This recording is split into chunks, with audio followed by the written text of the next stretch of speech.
Boa noite, meus irmãos, novamente aqui reunidos, com o coração cheio de amor. Vamos fazer mais um capítulo do nosso Evangelho. Do item 14, honrar o vosso pai e a vossa mãe. O item 9, a instrução dos espíritos, a ingratidão dos filhos e os laços de família. Então, com o nosso coração cheio de amor, com o pensamento elevado a Deus, a Jesus Cristo, nosso irmão, nosso mestre, guia, modelo que devemos seguir por todo e sempre nessa nossa caminhada. Vamos pedir proteção aos espíritos protetores da nossa casa lá na Nogueira, ao nosso protetor, que nos guie, nos instrua e que essa parte do Evangelho nos sirva para a noite de hoje e também para toda a nossa evolução nessa existência terrena. E que assim seja. A ingratidão é um dos frutos mais imediatos do egoísmo. Revolta sempre os corações honestos, mas a dos filhos para com os pais apresenta caráter ainda mais odioso. É especialmente desse ponto de vista que vamos considerar, para analisar suas causas e seus efeitos. Nesse ponto, como em todos os outros, o Espiritismo projeta a luz sobre um dos grandes problemas do coração humano. Quando deixa a Terra, o Espírito leva consigo as paixões e as virtudes, inerentes à sua natureza, e se aperfeiçoa no espaço, ou permanece estacionário, até que deseje ver a luz. Muitos, portanto, se vão cheios de ódio, violentos e de desejo de vingança não saciados. Mas é permitido que algum dentre eles, mais adiantados do que os outros, entrevejam uma partícula da verdade, reconhecem então as funestas consequências de suas paixões e são induzidos a tomar boas resoluções. Compreendem que para chegarem a Deus só há uma senha: caridade. Ora, não há caridade sem esquecimento dos ultrajes e das injúrias. Não há caridade sem perdão, nem com o coração tomado de ódio. Então, mediante esforço extraordinário, tais espíritos conseguem observar aqueles a quem odiaram na terra.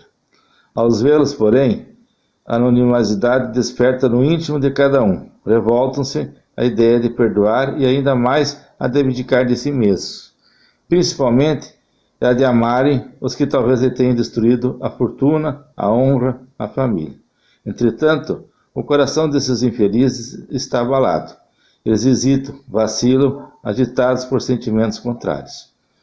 Se predomina a boa resolução, oram a Deus, imploram aos espíritos bons que lhes deem forças no momento mais decisivo da prova.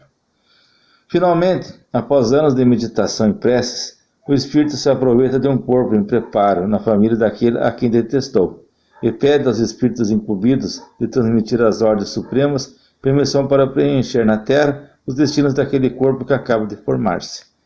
Qual será seu procedimento na família escolhida? Dependerá da sua maior ou menor persistência nas boas resoluções que tomou. O contato incessante com os seres a quem odiou constitui prova terrível, sobre a qual sucumbe algumas vezes, se não tiver ainda a vontade bastante forte. Assim, conforme prevaleça ou não a resolução boa, ele será o amigo ou inimigo daqueles entre os quais foi chamado a viver. É assim que se explicam esses ódios, essas repulsões instintivas que se notam em certas crianças, e que nenhum ato anterior parece justificar. Nada, com efeito, naquela existência pode provocar semelhante antipatia. Para compreenderes a causa, é preciso que se lance o olhar sobre o passado.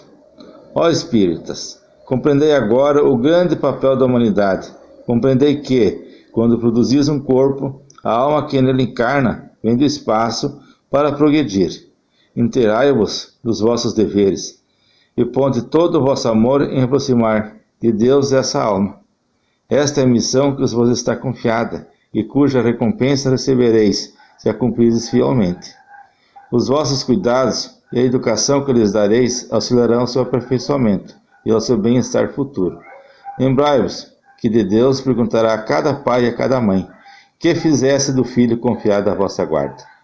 Se ele se conservou atrasado por culpa vossa, tereis como castigo violentos espíritos sofredores, quando ele de vós que fosse feliz. Então vós mesmos torturados e remorsosos, pedireis para reparar a vossa falta.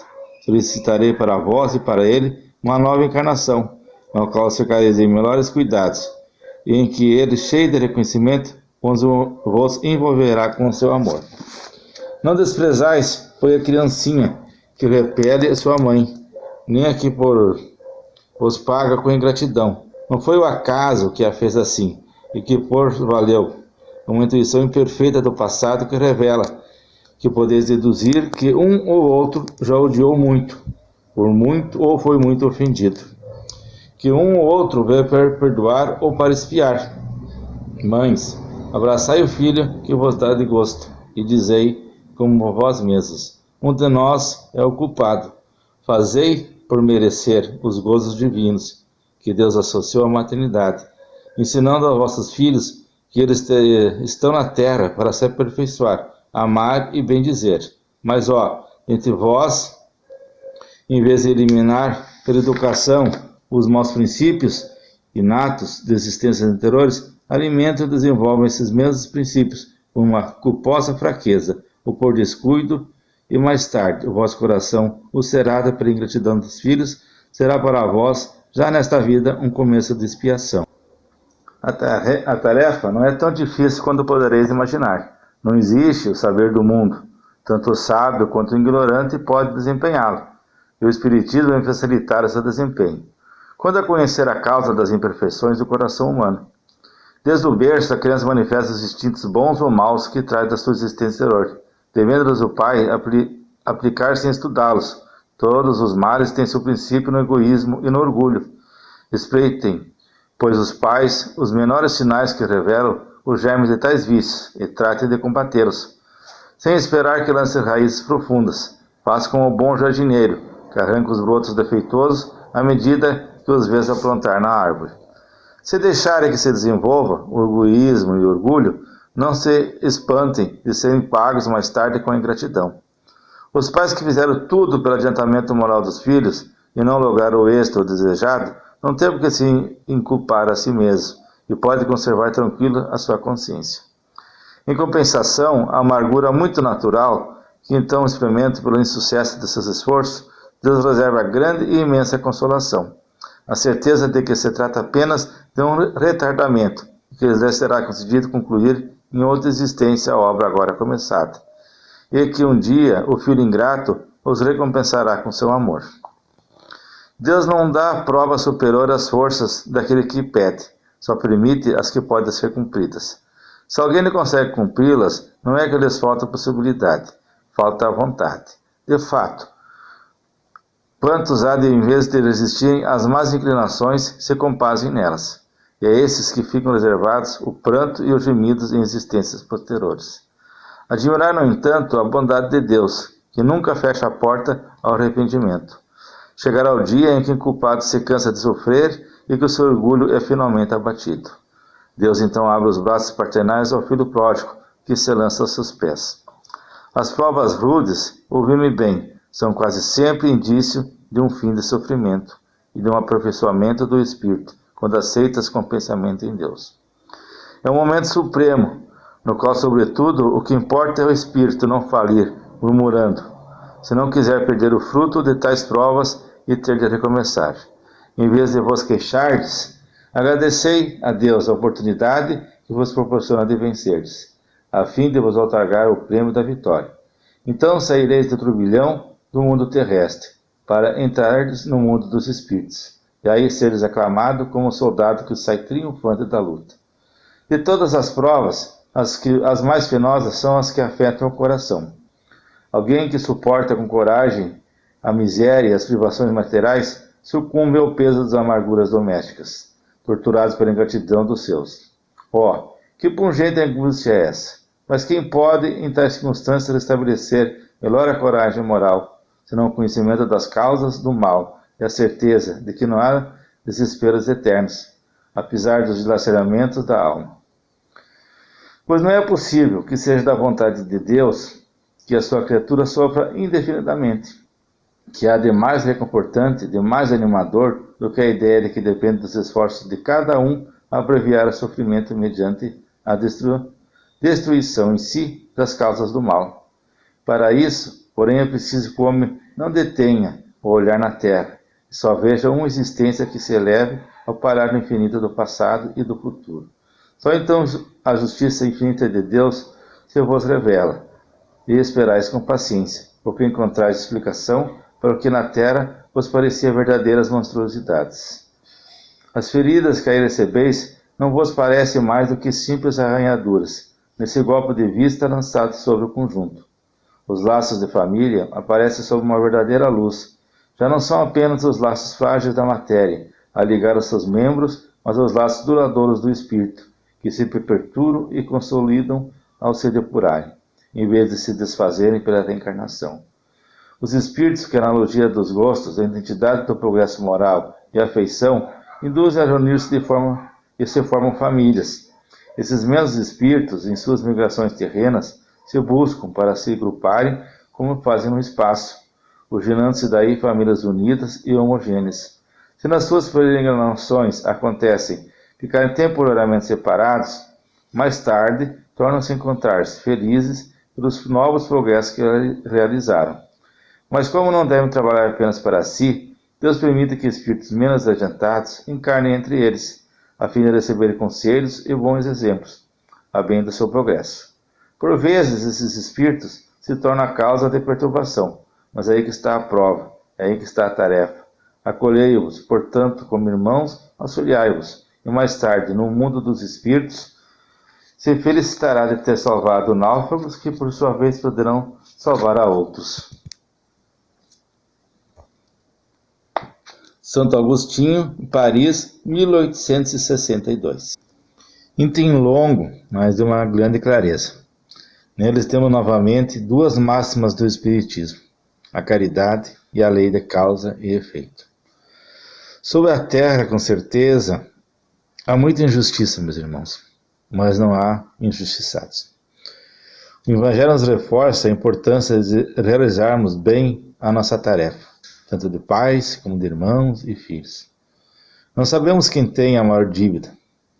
Sabemos sim que o objetivo de Deus é nos dar a oportunidade de quitá-la. Pelo rito do Evangelho, os pais têm a maior responsabilidade, pois compete a eles a educação dos filhos. E para não sofrer ainda aqui na terra e vermos os filhos perdidos, sendo sofredores, cabe realizar com êxito essa prova. Não pode por desleixo ou outros hábitos iguais deixar de colocar eles no caminho do progresso e da evolução. Mas também, se efetuarem todo o esforço e não obtiverem êxito, não é de se desesperar, porque de Deus nada passa. Ele sabe sempre da verdade, e ambos terão existências futuras para realizar essa prova. Vimos também que no espaço e também aqui no mundo onde vivemos, estamos sempre nos agrupando com os afins. Mas por vezes não é imposto ou nos é solicitado encarnarmos com outros diferentes, e por isso servirá para o progresso de ambos.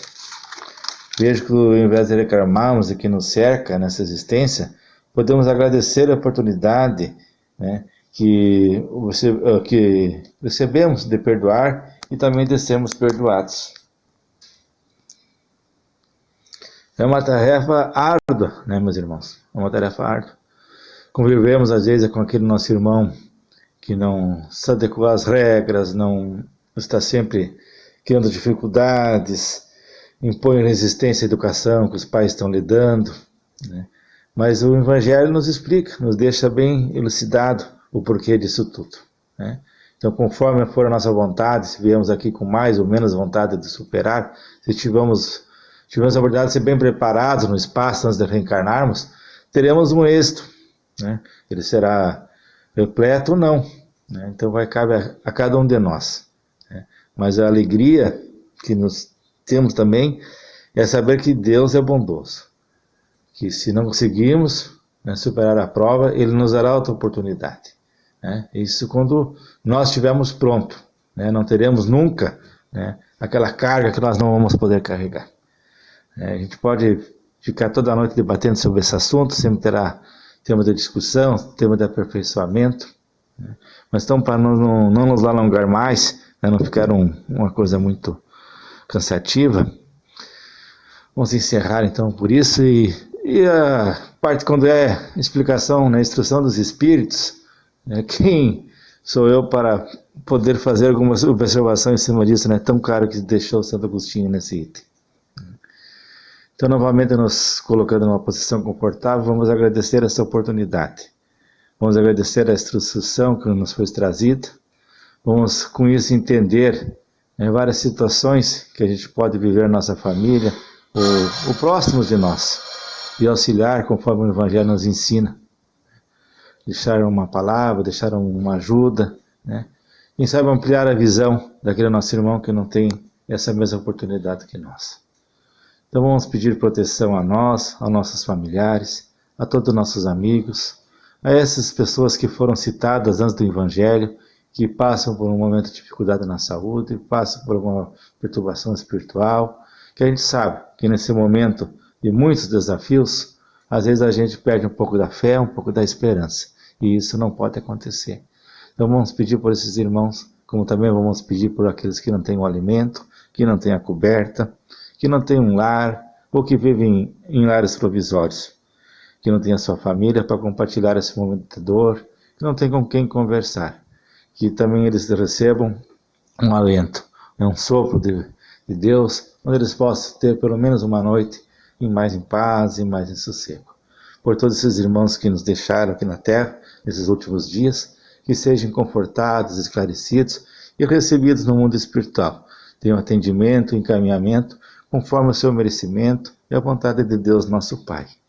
Vamos pedir pelas águas do planeta, que todas as águas, sejam elas as que estão na nossa mesa, nossas jarras, as que estejam servindo a população em geral, elas estejam colocadas o remédio necessário para a cura do corpo físico e da cura do nosso corpo também espiritual. Que todos os deslocamentos que nós façamos nessa semana, sejamos protegidos da doença, protegidos dos males do caminho. E que assim seja. Uma boa noite a todos, meus irmãos.